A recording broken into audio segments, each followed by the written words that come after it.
Welcome to another episode of the ASQ podcast, where we focus on life, leadership, and culture. Today, we're joined by Blanca Rodriguez, the CEO of Wounded Healer LLC. With a mission to improve the quality of life one soul at a time, Blanca's journey is a testament to the power of resilience, healing, and leadership. Stay tuned as we dive deep into her life lessons and how she's empowering others to transform through adversity.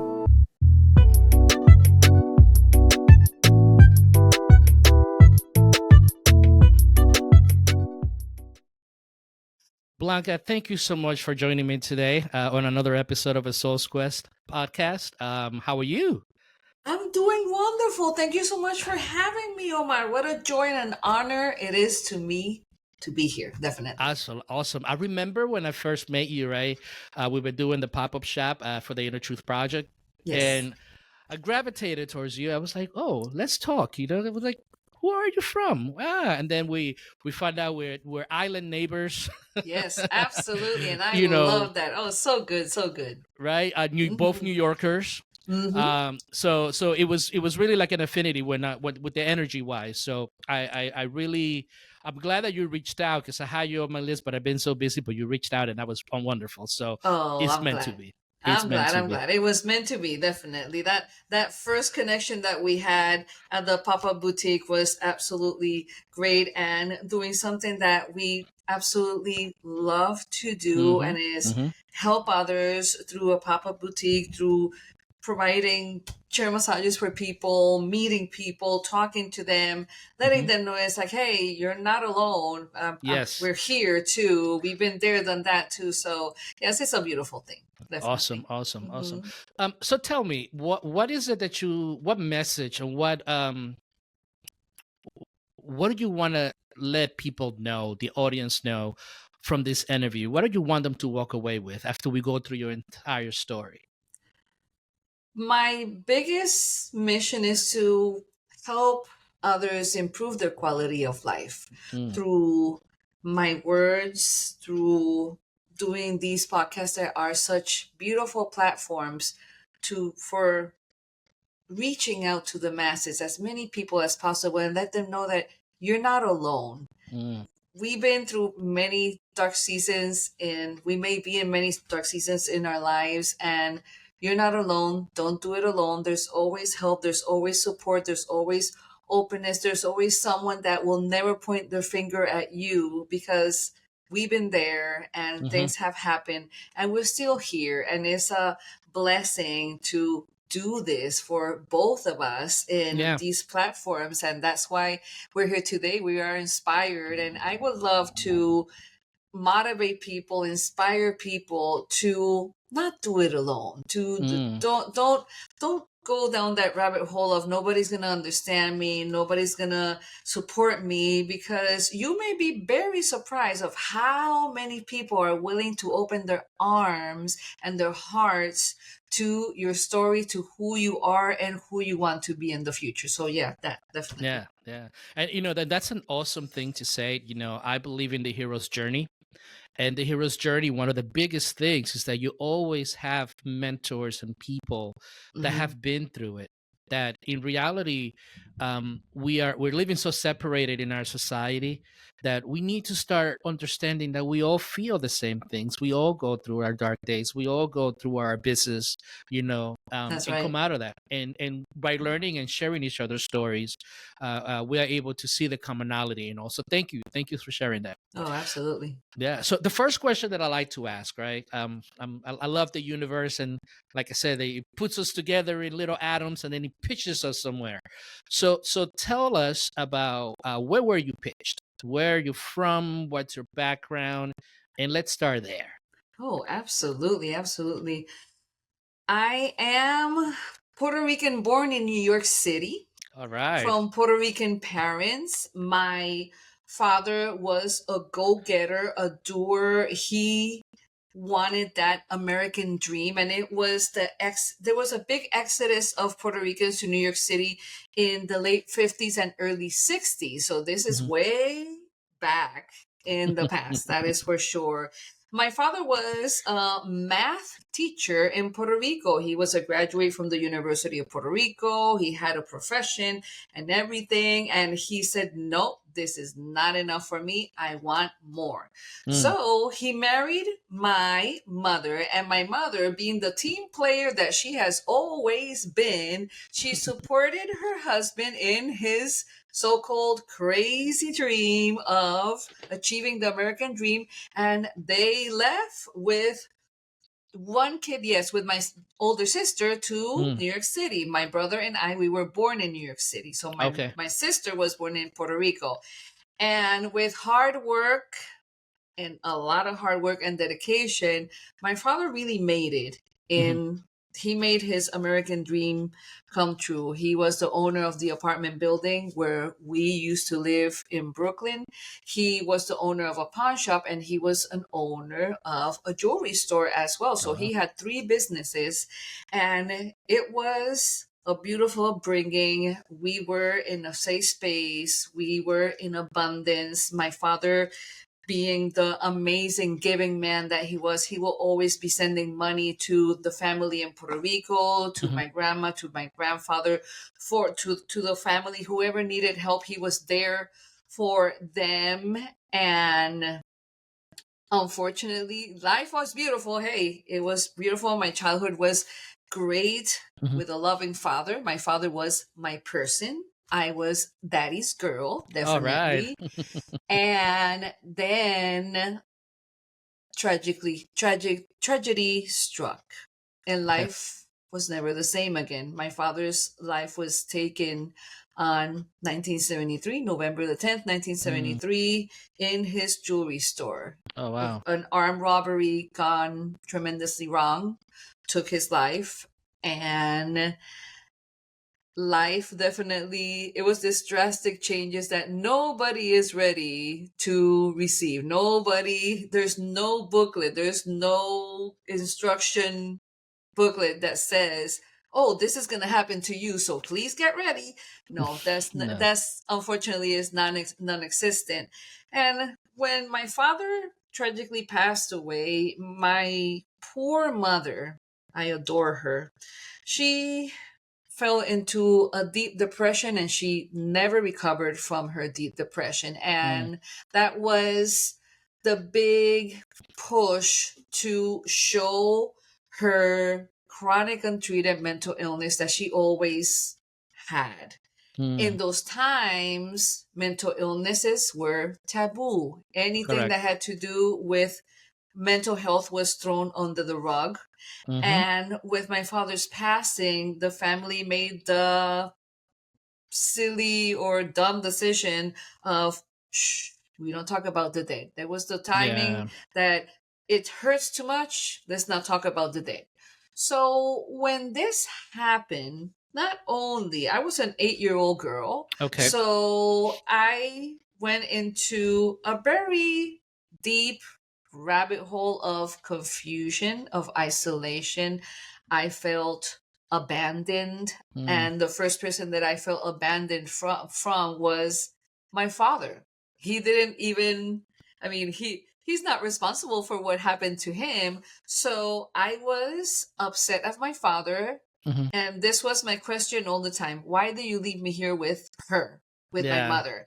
So that was a very confusing, very, very confusing time. My mother did as much as she could with the little tools that she had at that time. And definitely that was a huge defining moment of what would happen later on in my life. And I got something to share. There is research that shows that 2/3 of all children around the world will have some kind of trauma by the time they reach 16 years old or 18 years old, whether it is the tragic passing of a loved one, being bullied by family members or at school, and or assault.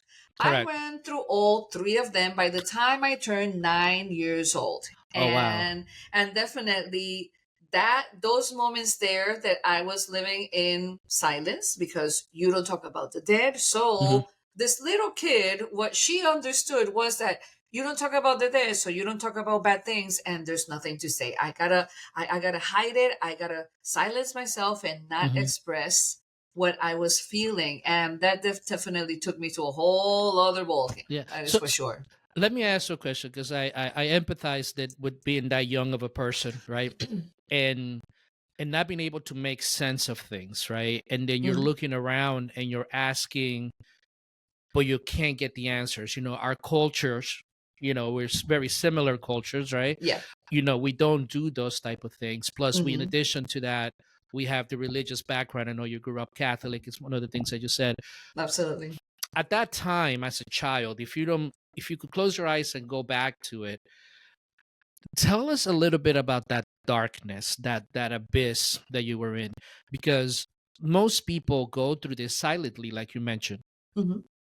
And can you describe the despair, the fear, the confusion that you felt, and Oh, absolutely. what were some of the things that you try to do to get this out of you at that age? At that age, it was very confusing, very isolating. I felt like my word was not worth of anybody's time, Mm. because at that moment I heard it so many times, and so many times this phrase, oh, she's little, she doesn't understand, she's the little one, she doesn't understand. And I was the youngest of three brothers and sisters, and the youngest of the whole family. I was the little Mm. kid in a big family. I had like 26 cousins, and out of nine brothers and sisters, and I was the youngest one.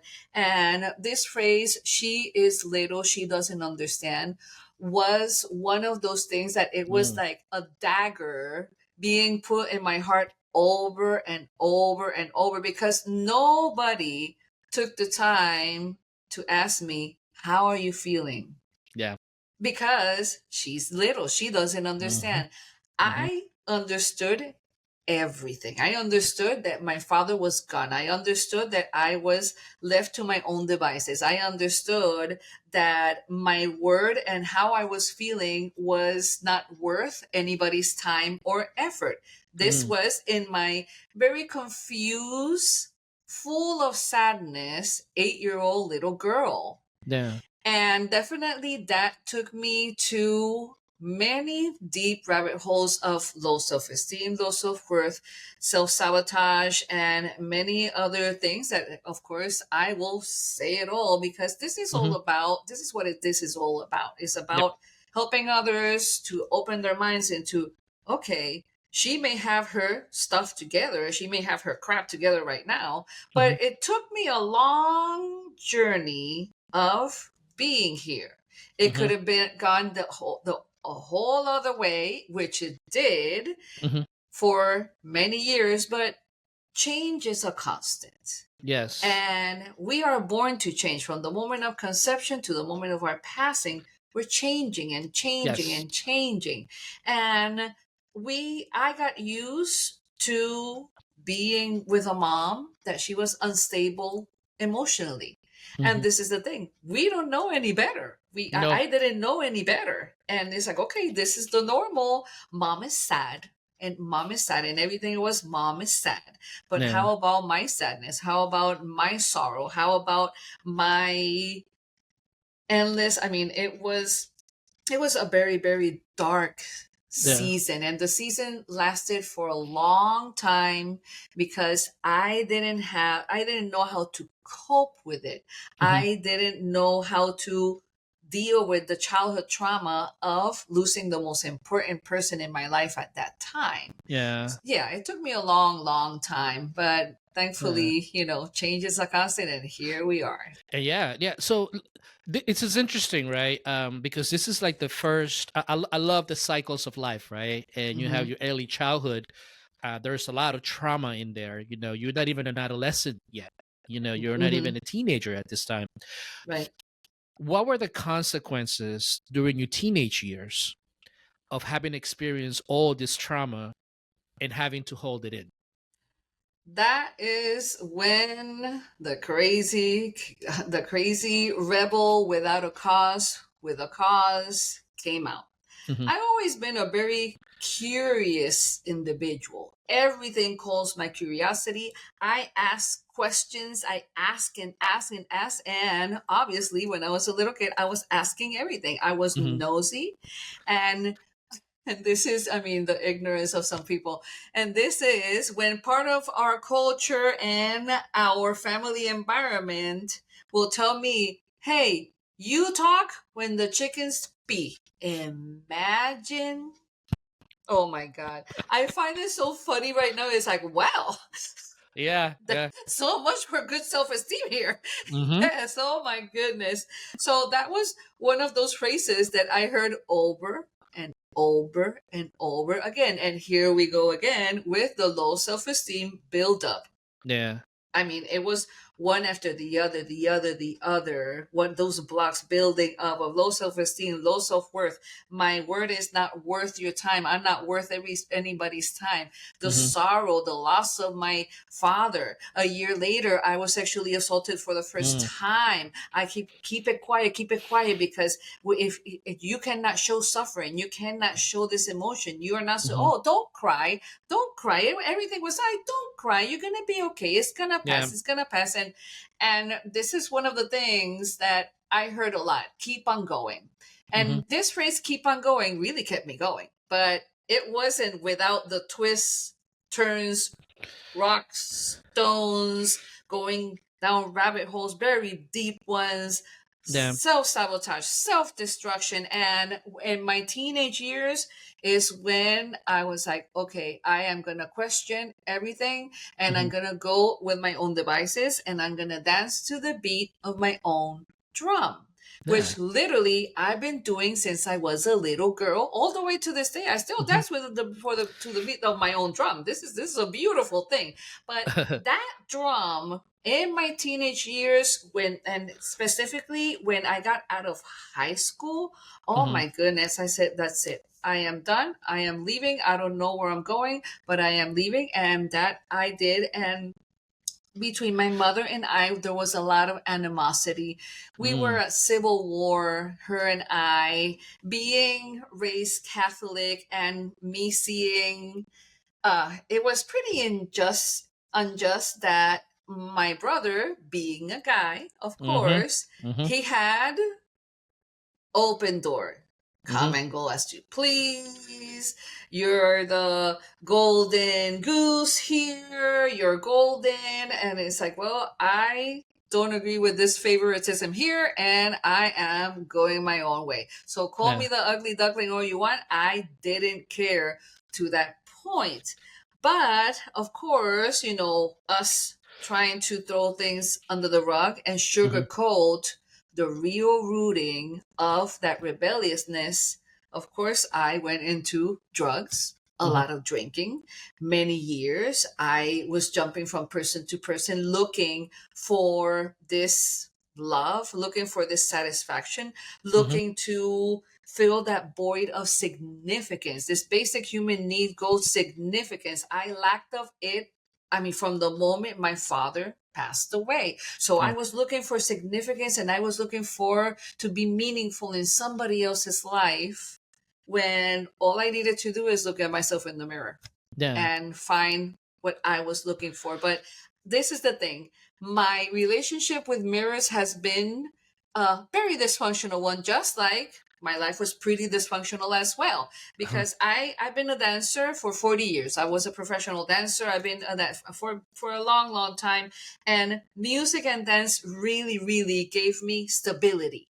Is the purest love that I experienced upon my father's death was my love for music and dance. It never failed me. It never left me. It was there for me all the time. But on the other hand, the mirror. I saw myself in the mirror to put makeup on, to dress up, and for rehearsals, and that was it.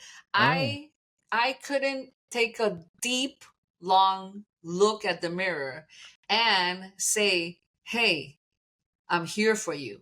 And this I learned many, many years later. But my relationship with the mirror was a horrific one. I couldn't really take a good look in the mirror because there was so much sadness darkness, low self-esteem, self-sabotage in there. And definitely I was, jumping from person to person, looking for something that Mhm. all I had to do is look within myself, and it was right there And it was there. waiting. It was waiting. I have two questions for you because Hmm. I love the passion, right? Um, that you displayed, the rebelliousness, right? Sometimes it's not as negative as people think. Hmm. But I know of a lot of people from our culture, right, that have gone to a lot of similar things, Yes. but yet they didn't have that spirit of rebelliousness. Hmm. Why do you think that was innate in you in comparison to some other people that we've seen?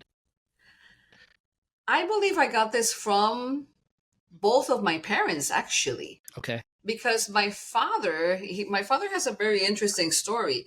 When he graduated from high school and he wanted to go to the University of Puerto Rico to be a lawyer, he wanted to go into law.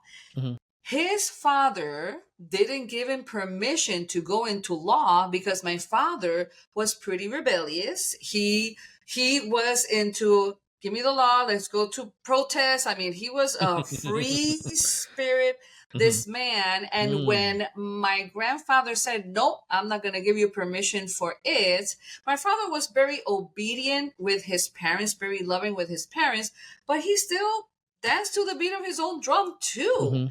Okay. And he said, "Okay, you don't want me to be a lawyer. I'm going to go to the military." And that he did. He left Puerto Rico. He went around the world in the military. He was in the Navy. He was in the Army. He learned English on his own with books because Puerto Ricans were not allowed to speak Spanish in the military in those days. They were not Mm-hmm. allowed. And he said, "Well, I have no other choice. I'm going to learn English." And that he did. And then my mother, on the other hand, before she met my father, she was engaged to get married to this person.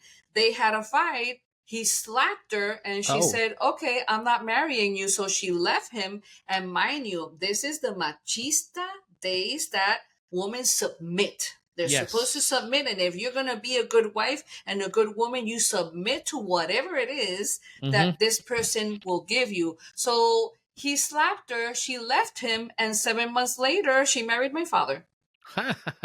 So that was a pretty remarkable story right there. Yeah. So she was a rebel on her own right as well. She decided that she is not going to be with a person that abuses her, period. Even though she came from a very abusive environment. My mother was very poor in her early days. When she went through extreme poverty. She will go to school barefooted. She was malnourished. So my mom has a past that is very, very dark as well. Very inconsistent, very insecure. So this generational abuse that comes from way before, because I'm sure it comes from way before my mother's generation as well. Absolutely. It kept on repeating itself over and over. And when my father passed away, it was no different. The neglect was there, the abandonment was there. With my mother's mood swings, she was a very abusive person, mentally and even physically. If there was Department of Child Services back in those days, my mother would have been in prison, because my mother was something else. She would solve everything with la chancleta. So and the belt, of course. Yeah. Oh yeah, that belt was there. Oh yeah, the little stick from the mango tree. Oh Ooh, my God, baby, and the guava tree. The guava tree is the worst one. Oh my God, they're hard. They're very hard. They're very hard. The guava tree stick burns like it's on fire. That's like the worst. I have received many sticks in my life. Okay. I love to laugh about it right now. But the guava stick, oh, wow. You beware of that one. Stay away from it. Definitely. I was talking to someone, a Puerto Rican friend of mine, right? We were talking about the punishments that we got as younger, right? So we went through all that. We talked about kneeling on the rice on the corner. It was all those things, right? But it's interesting that you mentioned the rebelliousness of both your parents and how that you took that just by Hmm. being around them, and it's interesting how Yes. young people, they learn more from their parents really by how the parents are than what the parents do. Oh, So absolutely. I wanted to ask you that question because it is beautiful that you recognize that aspect of yourself came from both your dad and your mom. Hmm. That's a Absolutely. that's a beautiful thing. Without uh, a doubt. what you grew up Catholic. I think that all Hispanics, all Latinos, we have to go through that trauma. Absolutely. Thank you. You couldn't say it more perfect yourself. Yes, we went to that trauma. I'm we still we recovering from that. yeah. I yes, I try not to get too much into it, but yes, we went to that trauma of being Yes. Catholics and growing up. So at that time, you're going through all these changes. Now you're transitioning into an adult, right? A young adult. What role is religion or spirituality? I know that dance is a very cathartic way of being. It's Hmm. you're expressing your soul in that aspect. But what role did religion or spirituality play at this particular stage in your life? To me, the most spiritual experiences that I will always have has everything to do with dancing and music. Okay. Music will be my companion. Music will help me through all of my emotions. Music will help me dance my frustrations away. And that was the most balance that my life was the most harmony that I had in spirituality. When it comes to that, it was always through music. And even at church, I was part of the chorus and I was singing at the chorus. And Hmm. then when the Catholic Church got a little bit more hyped up, which they call los carismáticos, then it was like, okay, the party's starting here and I'm all for it. So that little window of time that I had, that I actually enjoyed going to the church, because there was like a lot of music going on and it was much more Hmm. happier. Hmm. Definitely that really helped me. But the rooting of my spirituality was always through music Music and and dance. dance. And I will always be so grateful and so happy. And I was in the happiest place because I was living for that moment. I was having my mindfulness moment right Mm. there, that I Mm. was living for that Mm. moment specifically, not thinking about the past, not thinking about the future, but being there, present in that moment. And that was definitely, when it comes to spirituality, my spirituality was defined by the music that I heard and the dance that I did. Mhm. Yes, So, yes. so when you were growing up, I know you talked about your dad influenced your music taste. Like, what kind of music were you listening to? Oh my goodness, my parents were fans of world music. This is Okay. so amazing, because they had this huge collection of music from all over the world. They had Argentinian tango, they had Uh huh. bossa nova, samba, orchestra. They had the Mambo Kings. They had Tito Puente, Mm-hmm. and when the Fania came out, it was Yes. incredible. And then they had music from trios Uh and huh. quartets, and it Mm-hmm. was beautiful that the quartets, trio Los Panchos, that Oh, was like see, yeah. way, oh my God, Carlos Gardel and Gardel, yes. Sandro from Uh huh. Sandro de America, and Uh it huh. was this plethora of music that we will be hearing over and over and over. Tom Jones, the Mm-hmm. Beatles. They were never, I mean, there was no limit on their music taste. And Yeah. that definitely, I cannot be more grateful to my parents for instilling that in me, for opening my mind to a world of music out there, Yeah. not only sticking to the what they knew. It was quartet music, trio Los Mm-hmm. Panchos, Uh-huh. and uh Armando mambo, Mazzarero. exacto, Armando Yeah. Manzanero, and Uh-huh. all of these beautiful different types of music from the world. Definitely it was thanks to them, and I'm Yeah. very, oh, I don't take that for granted. To this day, I listen to music from all over the world, and Yes. I embrace it the same way as I did when I was a little girl back in the day. Yeah. It's beautiful because my playlists don't make any sense to certain people, right? Because it's like that. I grew up listening to everyone that you just mentioned in DR, and then you had the salsa and salsa to me, it's very spiritual. Because it encompasses everything that it means to be a Caribbean, right? Yes. African music, Spanish music, native music, all together into one. So our music really expresses, particularly on those three islands, exactly. Right. There is something about the mixture of those three races coming together that creates something that makes us. It calls to our soul when we hear like a really good song, and we know it and we feel it. So that's beautiful to see, because that's something that we share in common. Absolutely. So let me ask you this: besides your parents at this stage in your life, was there anybody else that was somewhat of a mentor, or was someone that was a guiding light for you during that time? It could be a person, or it could be a book, or an author that you read, or somebody like that. Yeah, definitely. I had two very special uncles that they were the biggest image of what a second parent can be. Okay. To me, both of them, they were my second dads, and I absolutely adored them. And one of them, my uncle Josi, this is the worst part. He had a terrible ending himself. It was like, wow, when is this tragedies are gonna end? It's like, come on, give me a break. This was, my father died in 1973. Fast forward to 2011, actually. My beloved uncle was 79 years old, and his life was taken in a very, very violent way. It was, I'm not going to give the description because it was that violent, definitely.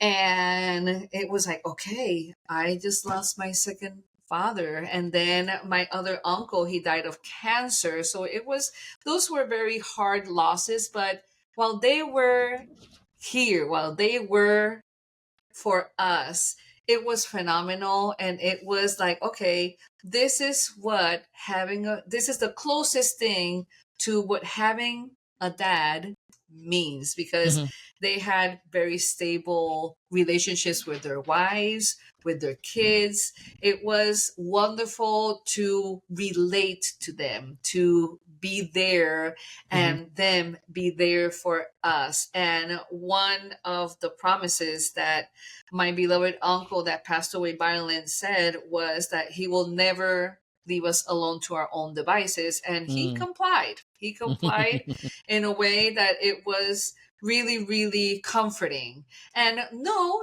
there was, of course, you don't talk about the dead and all this crap, but he was definitely there for us. And we saw in him the image of my dad, because him and my dad were like close. They were so close, and the bond was so strong. They had businesses together. When my father moved out of Puerto Rico to New York City, my uncle went with him and a few more friends. It was a group of Puerto Ricans that they said, okay, we're going to go get this American dream done, and we're not going to do it alone. So they all went, and my uncle was one of them. And they were together all the way to the end. And when I lost my uncle, I was like, wow, this is like losing my father all over again, but even worse. And it was a very hard moment to lose him. And when I lost my other uncle to cancer, it was really hard as well, because otherwise he was just fine, and just cancer imploded on him, and less than a year later he was gone. Wow. And yes, and it was a very hard moment, but I'm grateful to them both for giving me that love that I yearned so much, that I needed so much from a very important male figure, and then being gentle, being kind, being present, making jokes, giving us their talents, just being present alone is something that I cherish tremendously all the way to this Yeah. day and for the rest of my life. Yep. I mean, and it's those little acts, those little acts of kindness, like I know my uncles growing up, climbing the trees and giving me mangoes, and just those little things that make really help you to cope with things as you move along. Um, Absolutely. how was the relationship with your brother and sister? I know you talked about your dad, your mom, your uncles. How was your Mhm. relationship with them? In general terms, I always had a very good relationship with my brother and sister. We were pretty close. They really didn't know much of what was going on inside of me because they were Mhm. coping the best possible way they could as well. I mean, I was no exception. I wasn't the exception to the rule of No. you don't talk about you don't talk. No, no, no, you don't talk about this. You don't talk about the dead. You don't talk about bad things. So I mean, they were no exception. And my sister is 4 years older than me. My brother is only 1 year older than me. But Hmm. my brother had a whole other set of pressure Mm. when, after my father's passing, with this phrase that is, I find it so idiotic. You are the man of the house now. How is a 9-year-old kid gonna be the man of the house now? And Yeah. so he really, really felt that pressure. I know that. We honestly, we haven't even talked about this, but my brother and I have always had a very good relationship. He Hmm. lives here in Florida, and these are the times when I hardly see him, but we know that we are there for each other. It's really kind of strange when it comes to my relationship with my brother because there's no animosity. We're not mad at Yeah. each other, but we don't see each other. So Yeah. go figure. Life happens and life is lifing and it happens. On the other hand, my sister is my mother's caregiver.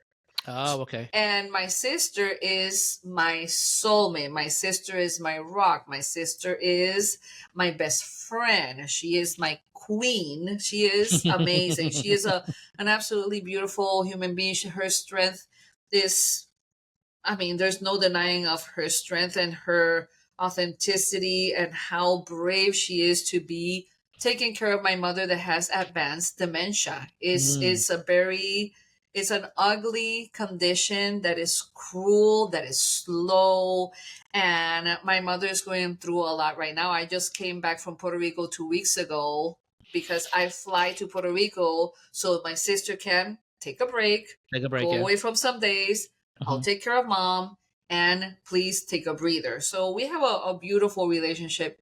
My sister and I, of course, let's say when I was 12 and she was 16, we hated each other's Yeah, guts. yeah, Come yeah, on. yeah, yeah. It's like she's a high schooler.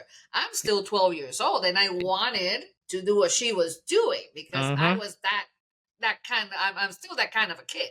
So yes, it's like I want that, and I want her high heel shoes, and I want her platforms, and oh my goodness, I would get in trouble with her all the time, definitely, and we will be fighting. But it was just sister crap that is just so not important that we laugh Yeah. about it to this day. Hmm. My sister and I, we speak every single day. I am Awesome. there for her no matter what. She is there for me no matter what. And we have a beautiful bond, that's for sure.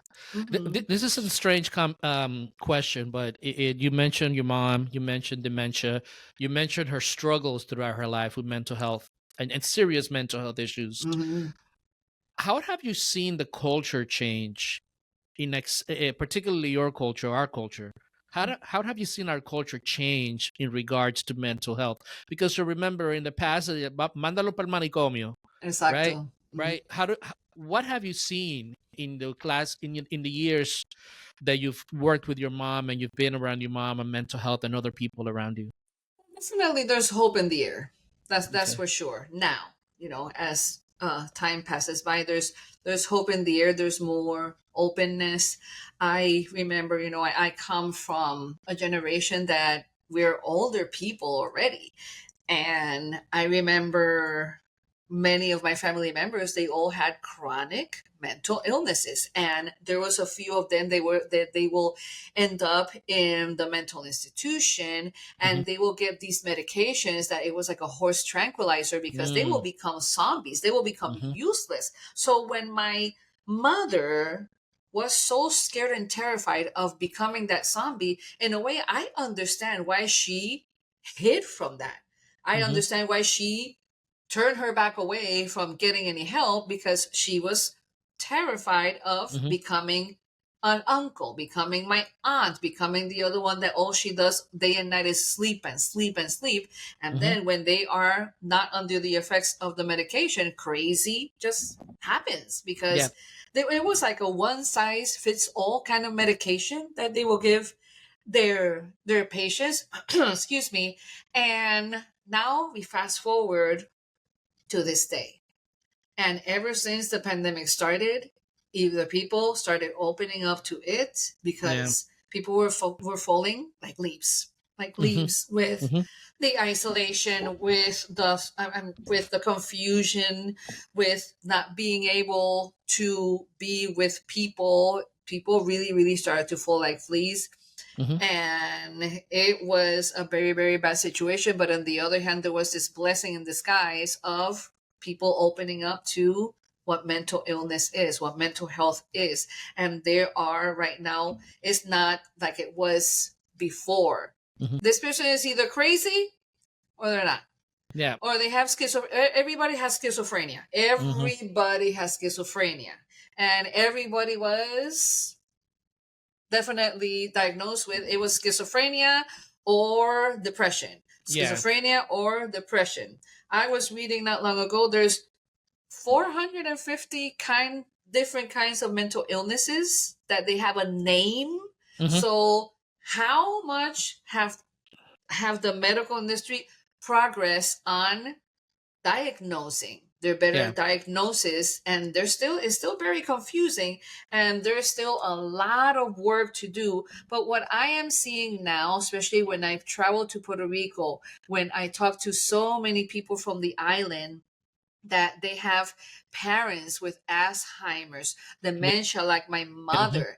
And my mother's dementia could have been avoided if she only took more care of herself and her mental health. And she did absolutely nothing. And my mother imploded when she was 79 years old, is when finally she was put into an institution, 79 years old, when she finally received the care that she so very much needed and deserved.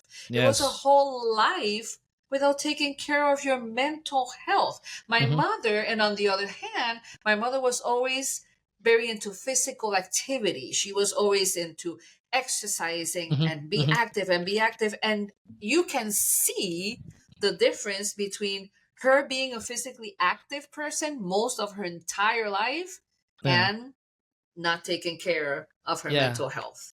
She is in advanced dementia. Her symptoms started, I think, in her early 40s, because it was so bad. Her mood swings were so drastic and violent. And now that I look back, it's like, oh my God, my poor mother. She was with her dementia, early onset dementia, and then her perimenopause and menopausal stages only aggravated everything, because all these hormonal changes that we're going through, it makes people that have mental illnesses, it aggravates their illness. It's like almost even proven. So my poor mother, she didn't take care of herself, and that was the result of poor mental health care, which was almost non-existent, and it was part of the culture of shh. Definitely. You know, and it's interesting that you really are bringing this out, right? Because I'm a Hispanic male. We are not supposed to be anxious. We're supposed to toughen up, right? The pressures, the pressures of it all, the pressures of having to be the end be all, right? And I see this because I work with a lot of males. I work with male survivors, and I also work with men in the community. Of course. And I'm happy to see the openness that's taking place. It's a beautiful thing. Which is a really, really beautiful thing. And again, and I work with individuals across all demographics, which is the interesting part, Mm-hmm. that this transcends all demographics. Absolutely. But we are doing a much better job at that. Mm-hmm. Are doing those type of things. So as we segue, let me ask you this. Now you're a young adult, right? You're out there free and you're dancing. You feel good about this stuff. Tell me about that young adult stage in your life. What were the challenges that you faced during that time? But also tell me about the highlights. You're more independent now. You're overcome quite a few things. You deal with a lot of loss and a lot of pain, and suffering, but now you're a young adult. Tell me about the highlights and the not so good things about that stage. The highlights of my young adulthood, especially my 20s, it was that I was a free bird. I could come Mm-hmm. and go as I please.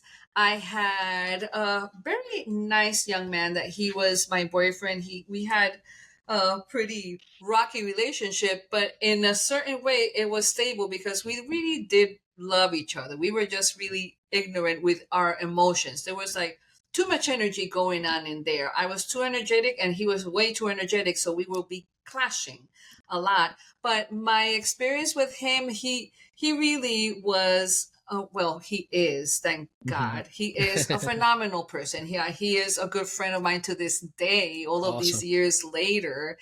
And we were not meant to be together or get married or anything, but those 5 years that I really had a good sense of family because Mm-hmm. he had mom and dad, sister, very loving people, wonderful people. His father adored me and I adored him. So here we go again with another father figure that Great. I found.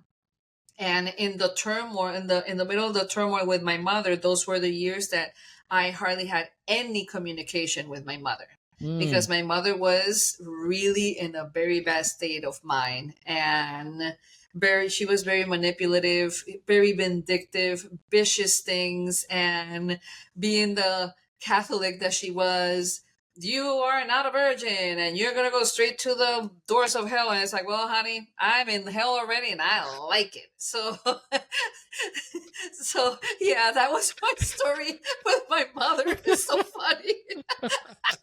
that's funny. It That's was so, hilarious. They got yeah, yeah. hell has an amusement park for you down there. Oh yeah. They're waiting for you. Yeah, yeah. It's like, I'm going to hell. I'm happy.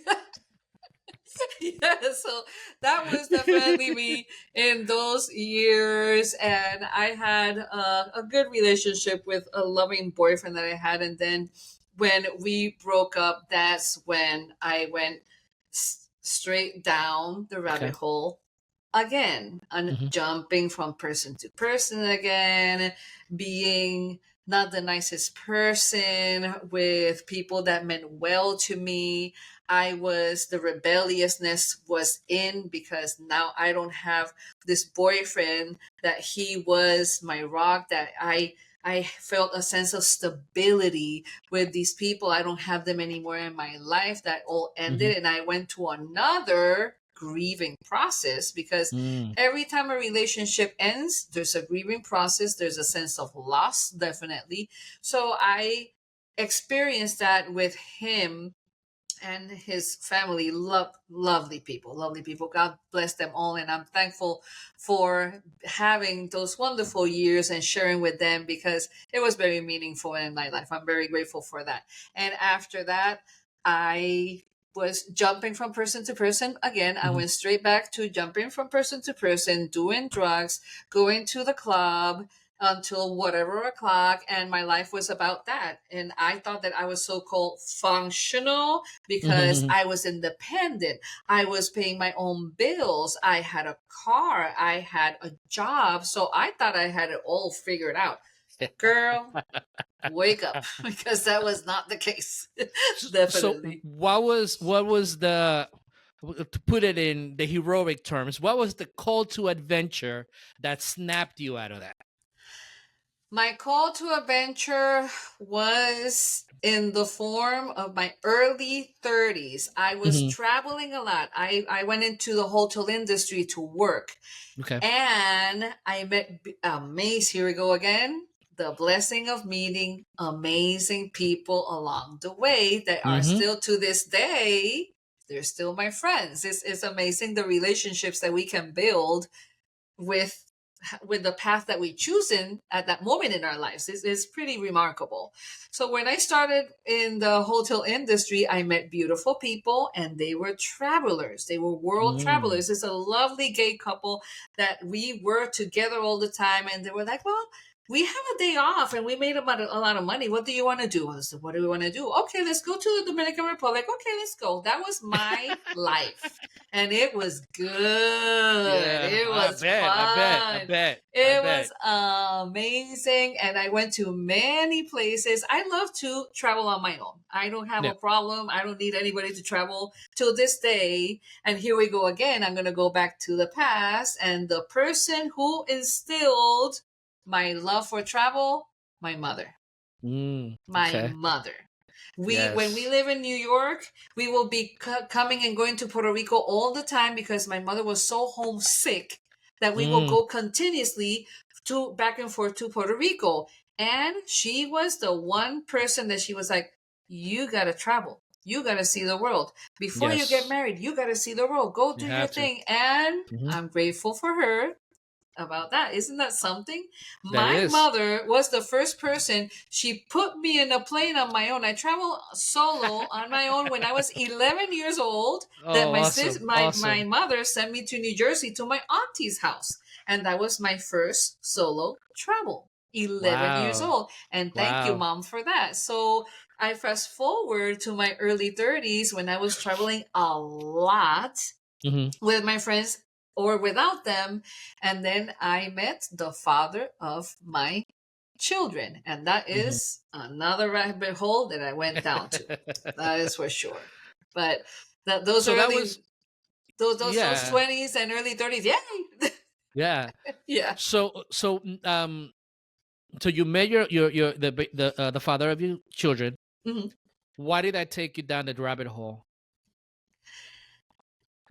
I started looking, here we go again, the redundancy and the crazy eight of going in that vicious circle of looking for something in the outside when all I needed to do is look at myself in the mirror. So I fell again into the rabbit hole of codependency, low self-esteem, and low self-worth. And that he was down that rabbit hole. He was an addict until the day he died. Okay. My ex, he was a sexual violence survivor himself. He told me about these things a few months before his death, unfortunately. And he went into being chronically addicted to drugs. He was an addict. But this is the thing. He had an addiction to drugs and I had an addiction to him. So we were both addicted. And two addicts, what happens? Disaster. When two addicts are together. It was the enabled and the enabler. So we were enabling each other into fights, domestic abuse, mental abuse, emotional abuse, and even sexual abuse. So he was abused, I was abused, and he would take me against my will. So all of these things really happened, and it was a very, very dark season in my life. We were on again, off again. We will have huge fights. I'm leaving you, but then again, we'll come back together. Oh, it will be better. We'll be better. This fantasy that is an illusion, but it's not real.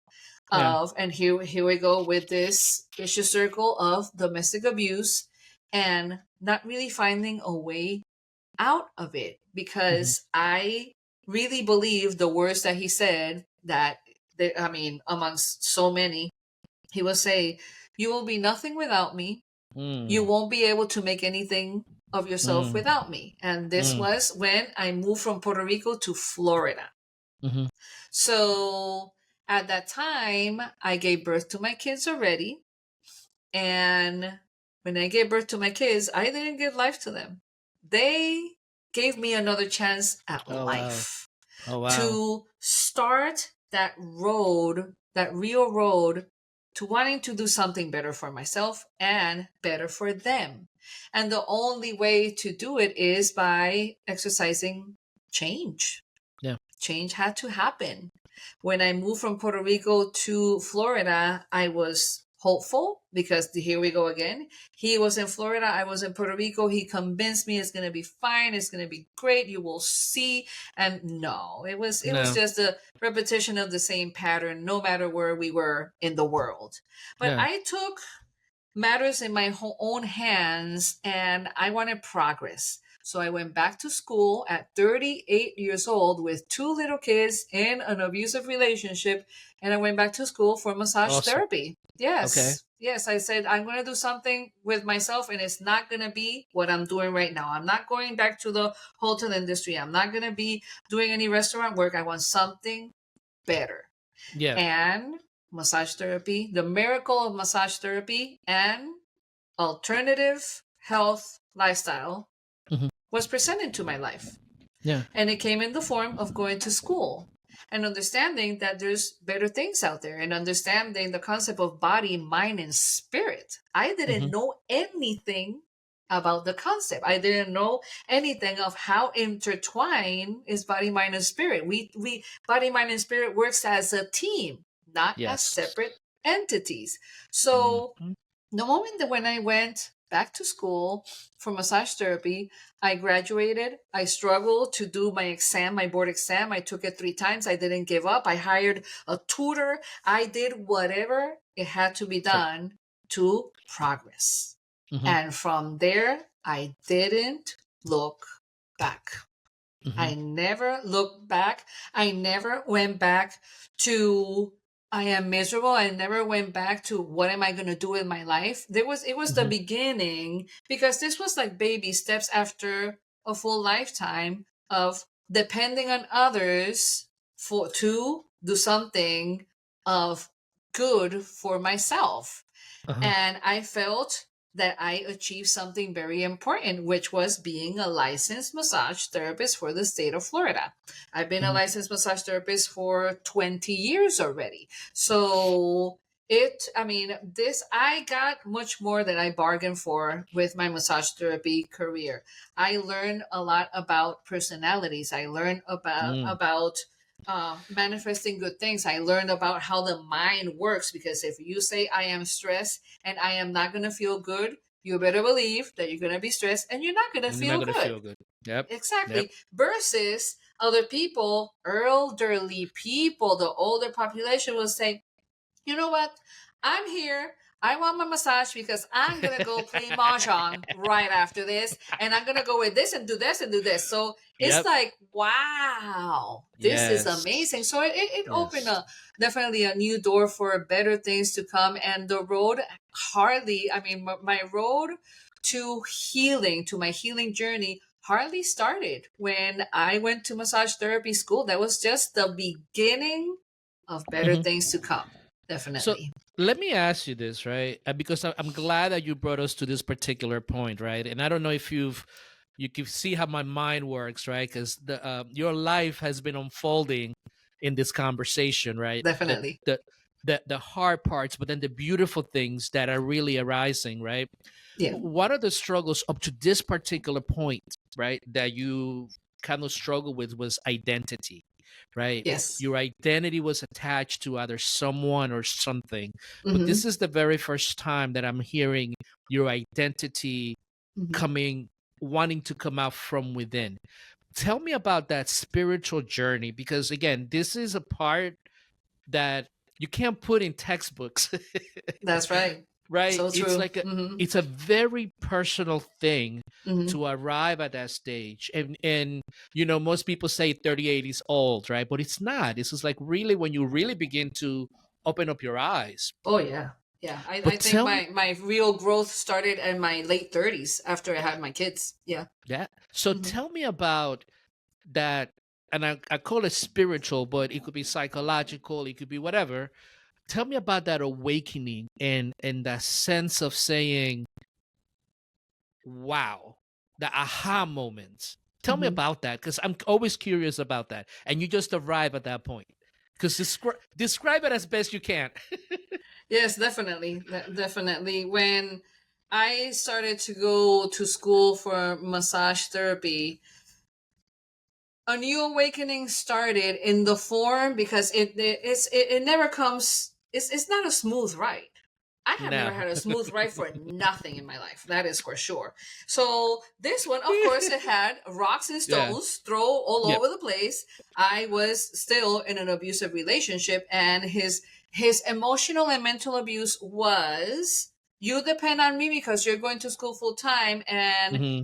if I don't give you money, you're not going from here to the corner. So if I ask for $5 for gas, he will be questioning, what the hell do you want those $5 for gas? He's like, well, I go to school, I take the kids to daycare. I mean, you go to work, but I do everything else. And I was Yeah. taking care of the kids, taking them to daycare and going to school. So I needed money for gas. And that's when he started saying, no, I am not going to give you money. And I said, you know what? I'm going to go get food stamps. I'm going to do whatever I have to do to Mm-hmm. make this work. And that's exactly what I did. I did whatever I had to do to graduate from school, show up at school, take the Mm-hmm. kids to daycare, pay for the daycare because he didn't pay a penny. I paid Mm. for the daycare Oh, too. wow. And I made it work in a way that it was like, okay, God, universe, I surrender, but I need help. And I am Mm. going to go get the help. And this is when we just don't give up. And I said, I am not going to give this up. You may want to mess around with my mind, with my emotions, break my heart all over again. I am not going to give this up because this is good for me, because this Mm. is going to bring more bacon to the table. This is going to bring the arroz con habichuelas to the table. It's going to Yep. give my kids a better quality of life, and I'll be able to have a better car. I was thinking ahead. I was thinking about what I wanted to do when I graduated, when I finally get that license. New doors will open. I'll be able to earn a better income so I don't have to depend on this MF for anything. Yeah. And that was the big push. And ironically, his emotional abuse and his mental abuse was the big push for me to starting to break free from him. Yeah. It was incredible. And this was part of the plan all along. And the more he will try to be abusive, the more he will say no, the more I was like, you know what? I'm going to do this no matter what. Because, and this is the thing, I go back to my childhood. Whenever Yes. my mother said, no, you cannot do that, what did I do? I went ahead and did it. So Yes. it's like, okay, keep on pushing me and keep on telling me, no, you're not capable of doing this. And here we are. 20 Mm. years later, I've been a massage therapist for 20 years. And he gave me the push that I so very much needed. Mm-hmm. Ironically, in the middle of an abusive relationship, it was the biggest push of my life to say, I can do better. Yeah. I will do better. I'm going to do better. And I don't need you or anybody to make this happen. I'm going to do this all on my own right. I started to get surrounded by the right people, Mm-hmm. people that are there for you, people Yes. that see the potential, people that see that you have the desire to do something better for yourself. And I had it in the form of my tutor, a beautiful English Okay. woman from London, that she was my tutor for my board exam because I Mm. failed my board exam twice. And I was like, I'm going to pass this board exam because I'm going to get licensed, and I am not going to go throw away 10 grand that I just spent in schooling for Mm-hmm. nothing. I'm going to get this done. And there she came. And Nice. then after her, people at an herb shop. So alternative health just started reeling in.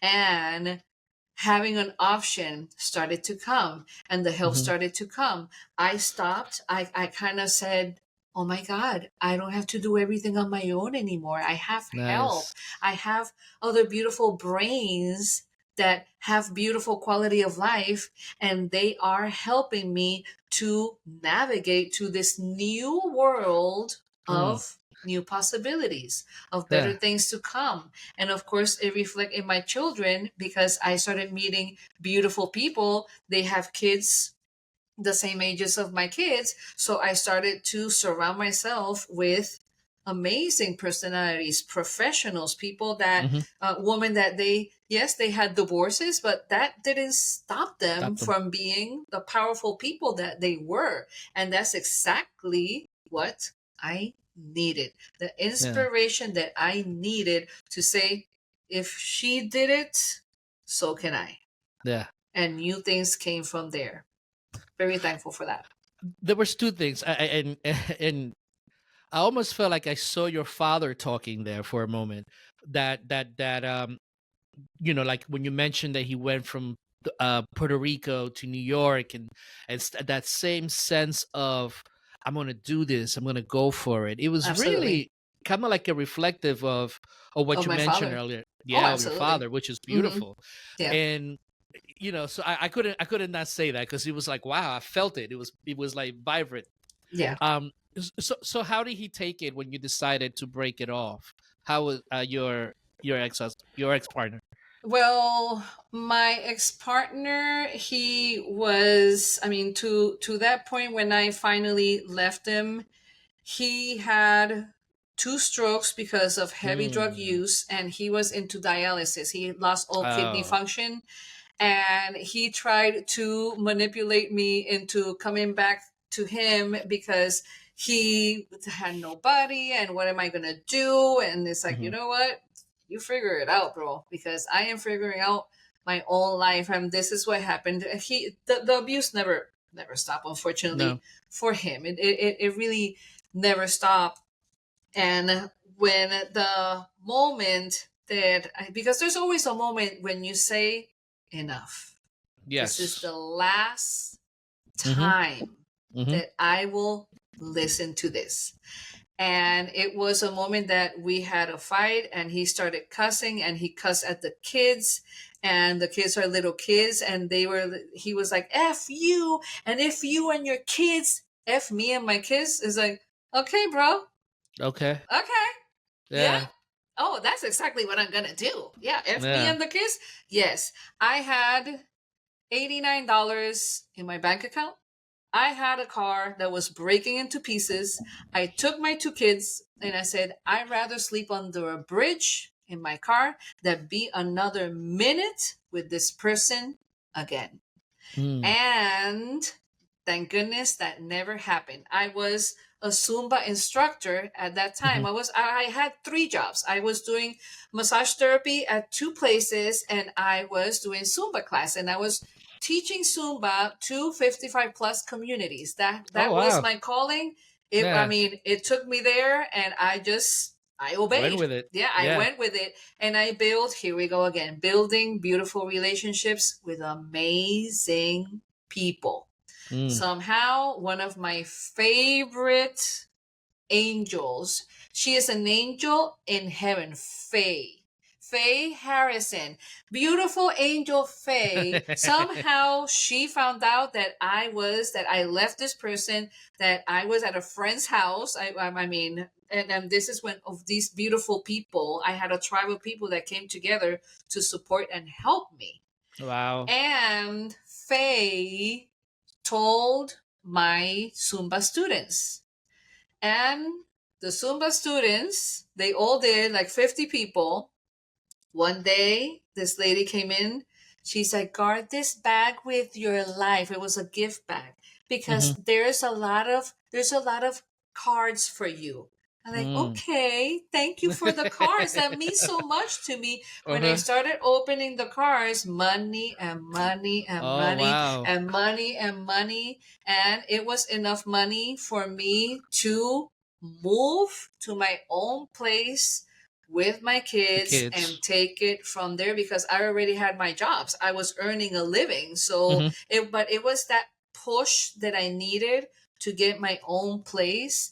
And it was, to that point, it was one of the biggest miracles I have ever experienced. I experienced angels on earth. And Mm. to all of those beautiful people, I cannot thank them enough. Most likely all of them are deceased already because they were old. They were older, yeah. They Yes, were they were older. they were old at Hmm. that time. And I cannot thank them enough for the help, for the support, for that push, and for opening my mind, my heart, and my soul to a beautiful rocky road of healing and making things better for myself and my kids. Wow, Mm-hmm. this is there's been so many instances in your stories in which, I mean, you overcame so much, and that goes without saying. There is so much strength in the things that you have done, um, and it's amazing. But in this particular point, right, what sticks out for me is your verbiage when it comes to mentality, Mm-hmm. right? Your mental, the openness, the surrender Mm-hmm. idea. Tell me a little bit about that. How did you intuitively learn to change your mind to be able to attract those things, to be able to put yourself in that surrender stage so things will be coming to you, and you allow it to happen? Tell me a little bit about that. I was at a doctor's office one day and I was sitting, waiting, I don't know for what, but there was this little book called The Secret Okay. by Rhonda Sunda Rhimes or something. And I opened that book and I saw all of these words of positivity. When you're going through this, just mentalize yourself. Your mind is very powerful. The mind is very powerful. And like, yes, I was opening more and more to that. Uh-huh. Absolutely. And I said to myself, oh boy, I have so many secrets that I could write a book about it. But that's another story That's for another later. story. Yeah, Yeah, for that's later. another story. Yes, yes. And that was definitely another season of my life of healing. And Mm. after I took that book and I started reading that book, I started picking up on every single book that I could find. I picked up on Anthony Robbins, Bob Proctor, Marianne Williamson. I picked up on Carl Jung. Ooh. I picked up on every single book that called my attention. And no, I'm not an avid reader. That's the thing. I don't read and read and read. No, no, no, no. It was like, this calls my attention. I'm going to pick it up. And Yeah. this other one calls my attention. I'm going to pick it up. And there was one of these books told me to make a list of the 10 things that I wanted on this this very special person in my life, because I knew that there was still a very special person in my life. Mm. Where was he? I didn't know. This person didn't have a body, didn't have a face, but I know this person was there There. somewhere for me. So Uh-huh. I went ahead and I made this list and it was things from the soul. I Mm. didn't want I didn't want the needs of the flesh. Yes, I got you. I didn't care about that. I could care less about that, because the needs of the flesh took me down to many rabbit holes before. It's like, I want a total transformation when it comes to a relationship with a special person, because I Hmm. never had that before. With one Mm. exception, when I was a very young woman, that I didn't, our energies were, it was too much. We were too young and dumb, and we Hmm. broke up. But I wanted much more than that relationship of 5 years that I had in my early 20s. Yeah. And 3 months later, I met my now husband. 3 months later, I met Wow. him. And this book was telling me, manifest it every single day, read it out loud. I didn't read anything out loud because I was still involved in an abusive relationship when I started Mm. taking all these books. I was still in the middle of starting that transition into leaving this person and Hmm. welcoming better things in my life. Hmm. And the beautiful thing about me and my beautiful relationship with my husband is that we were friends for years. Mm. before there was any other interest. I wasn't interested in him. I didn't even like him. He's like, oh, he's such a great friend and he's such a good person. He was married at that time. I was with my ex at that time. Then his wife divorces him. We go separate ways. And all of a sudden, one day, I go to the town where I used to live at in Claremont, and I see him Mhm. there at a gas station. Oh, And I was like, wow. oh my God, Steve, oh my goodness, what is going on? How are you doing? I haven't seen you in so long. And he's like, yeah, everything is good. I live in, he was living in Fort Pierce at the time. And he's like, Oh, oh, okay. I live in Southeast Florida now. I'm not here. I'm visiting friends. Would you like to go to Chili's and we catch up? And like, yeah, sure. We're still catching up. We've been married 11 years. That's the best, though. That's the best. That's the best. We're That's still gotta be the catching up. best. Yeah, you're Yeah. still catching up. That's a great line right there. We're still getting to know each other. Yeah. We're still catching up and getting to know each other. So yeah, after Nice. 11 years of marriage, and he's the epitome. He's like the poster child of a gentleman.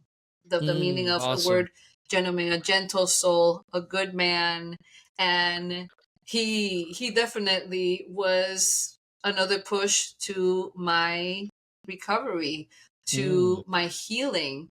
And to this day, I'm still healing. The healing journey never ends. It's a No. lifelong thing. We have our moments, we have our ups, our downs, our sadness, our happiness. But overall, I wake up grateful and I go to sleep grateful. I count Yeah. my blessings, and going through all of these moments in life, all of these seasons that they were so dark, so long. I was 47 years of my life in silence.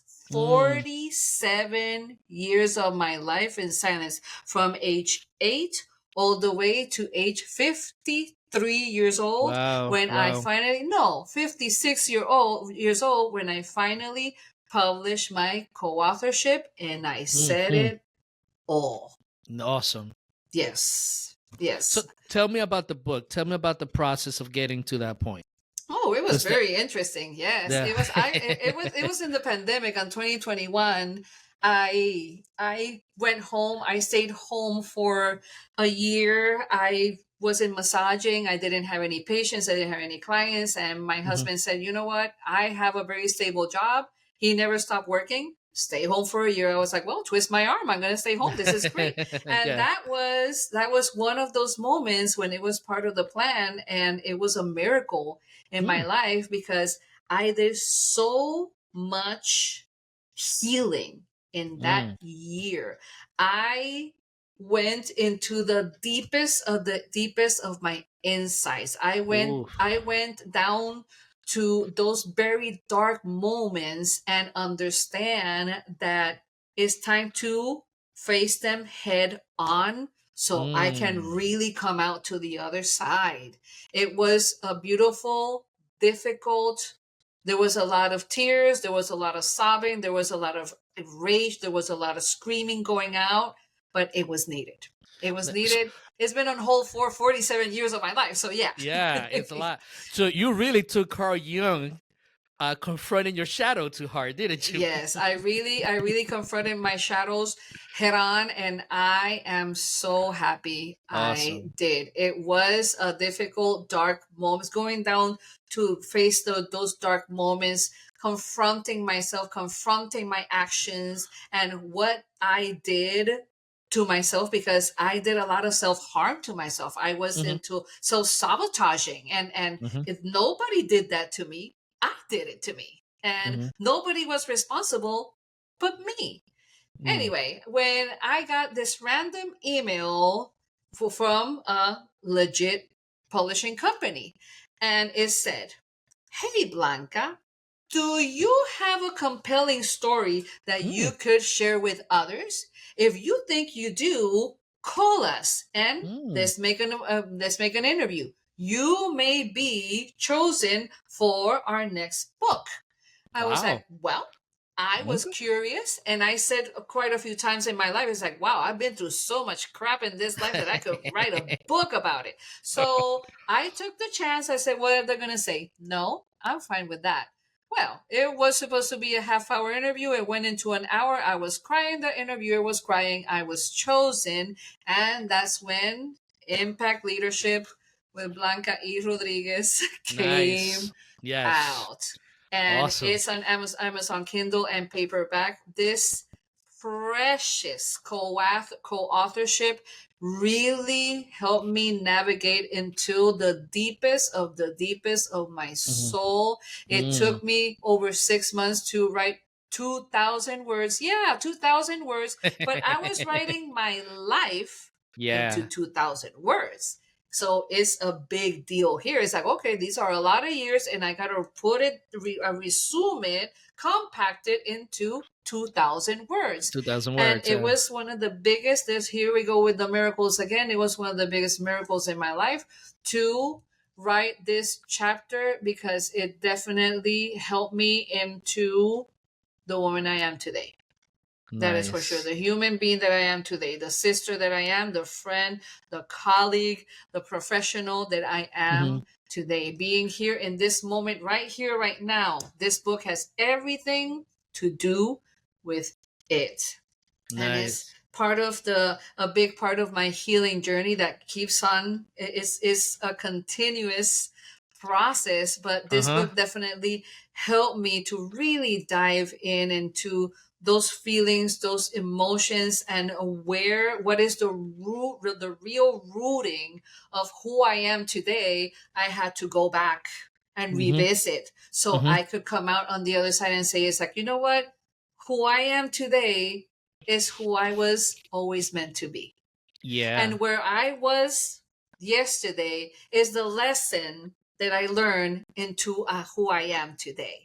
And all of those losses that I experienced, all of those people that I was looking outside of myself, and to get this satisfaction and to get this love from someone, it resumed into no. The Yep. real love starts with me. And the most important relationship that we have is the one with ourselves. And Yeah. everything else will follow. I promise you, all of the listeners, I promise you this.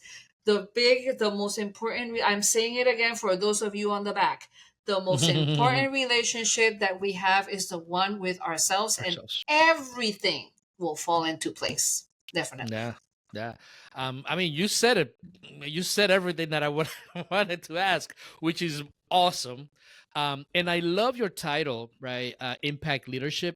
And the reason why I like that is that most people think the leadership is something that is outside of them, right? That there's something that comes from somebody has to have a title Mhm. or has to have some type of expertise. Yeah. Um, but what you described there is that your idea. Correct me if I'm wrong, or you could expand on it. Your idea of leadership is something much deeper than that. Absolutely. Tell me a little bit about that, because that's one of the biggest things that I like people to understand about leadership and the essence of the individual and the leadership. So tell me about that from your point of view. I believe on leading by example. That is that's one of the my most favorite rules of leadership is leading by example, being relatable to others, being at that same is like, okay, I am not above you and I am not beneath you. I am here in Mm-hmm. harmony with you. I can be a leader. I can be a speaker. I wear many hats, and I am a pro dancer, and I am a master massage therapist, and I do everything in the best of my ability. I have learned many things in this life, but that doesn't take away from the fact that if I don't set an example, if I don't Mm. communicate where I come from, then where's the leadership there? Then I'm being a Yeah. fake. Then I'm being a Yeah. phony. And I rather be my authentic self Mm. and base myself on that rather than make everybody believe that I have this beautiful, pretty, perfect life. Like, unfortunately, a lot of people do in social media, that you want to pretend that your life is so perfect and so perfect and so perfect, and that leads so many people to suicide, because the Yes. walls keep on closing in and closing in and closing in with their own pressure that they put on themselves, that it drives them over the edge. if if the universe or God conspired to have me here still to this day, is because I am meant to go with a bang. Yeah. And leadership is about that. It's about Yeah. being there for others, but being there for you first and foremost. That's a Mm. true leader. A true Mhm. leader is authentic. A true leader is vulnerable. A true leader has weaknesses and strength. That for Mhm. me, that to me is a true leader. And that's, yeah, Yeah. definitely. No, that's a excellent definition. Excellent. Now, culture, right? Writing the book, it's something that you're doing to impact culture, meaning impact individuals. What other things are you doing to impact culture, to bring your message out more into the masses, and it works in the different hats that you wear? Definitely. I'm a speaker. I mean, amongst other things, I speak about wellness. I speak about childhood trauma. I speak about my experience, mental health. I speak about assault. Like I have today, I'm very, very open about being a sexual assault survivor, because it Hmm. wasn't only when I was 9 years old. This kept on being repetitive over and over. It was different faces, different situations. I was sexually harassed by, I don't know, countless faces, hundreds of people in the Hmm. job, in my personal life. I was sexually abused by my own ex. So this was a pattern that I broke the pattern. I confronted it. I grew from it. I get triggered because, yes, there are the triggers, and some things, some situations really take me back in a very difficult memory. But we learn how to cope with it. We Hmm. learn the lesson. And I learned the lesson is like, I am not gonna take no crap anymore from no one. And I was the one, here we go again with the silence. Mm. Yes. And I was into my silence and my silence. And once I broke free from the silence through this right Mm. here, I never looked back. Mm. And when it comes to such a important matter that it happens to more people than we know, Oh and yeah, the worst thing is with people, the closest ones that are to you, it is. because to me it was first when I was 9 years old, it was the neighbor, and he was Hmm. an addict, by the way. It Mm. was the neighbor. And then when I was 11 or 12 years old, it was a cousin who assaulted me and touched me inappropriately. And Hmm. it was different situations, different faces, but it was the same humiliation. It was the same Yes. shame. It was the Yep. same, I am not, I mean, I don't, nobody respects me, Hmm. so I'm not going to respect myself. And Hmm. no, there's got to be a turnaround there. There's got to be a healing process, and this healing never ends. Hmm. When you're vulnerable, be vulnerable. And Yeah. when you are at your best, you are at your best. But step into your power, because Hmm. yes, we are powerful people. And once we step into that power, oh, there's no turning back from There that is one. no. I mean, from me being the weak, shameful, and going down like a cocoon and feeling smaller and smaller and smaller, to holy smoke, this is not who No. I am anymore. And it's a beautiful thing. And this is why these platforms are so Mm. vital, because we can reach the masses. It can go from person to person. Oh, do you hear this about this person? Do you hear that? Hmm. And this Hmm. is why I am transitioning right now into be a full blown motivational inspirational speaker. I Awesome. am going to tell my story to as many people as I can in this planet. I Hmm. and my mission is so important and is so fulfilling and is so meaningful in my life, and it helps me, and it's a win-win situation. it helps me with my healing journey, and it Mm-hmm. helps others too. It's a beautiful Yes. thing. I mean, what else I can ask for? My husband says, you know what? You're on the right track, lady, because as long as you have a brain and a mouth, forget You're it. good to go. You're good to I'm go. good to go. Yeah. He's like, you don't know how to shut up. So it's all good. You are in the good track, lady. So yes, that is definitely what is going on, what I have in the works. I'm an area Mhm. director for Toastmasters. I've been Oh, in okay. Toastmasters over 2 years, and that is another beautiful platform Mm-hmm. to Mm-hmm. improve my communication and my leadership skills.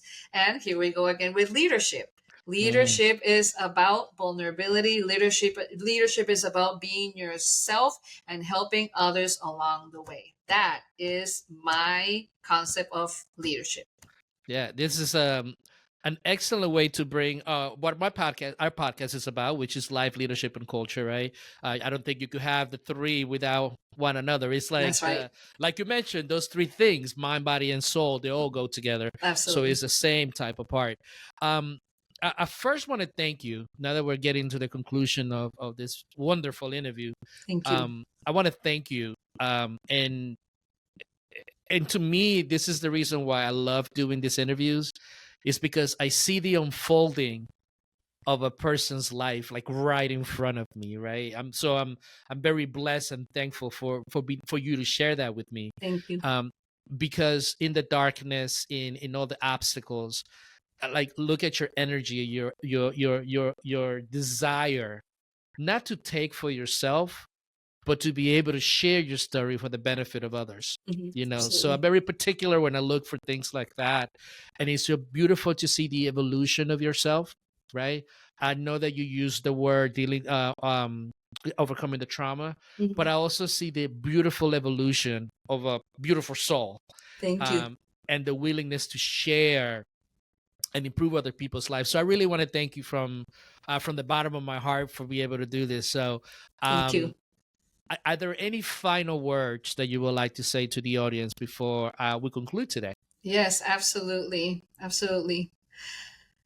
Hey, people,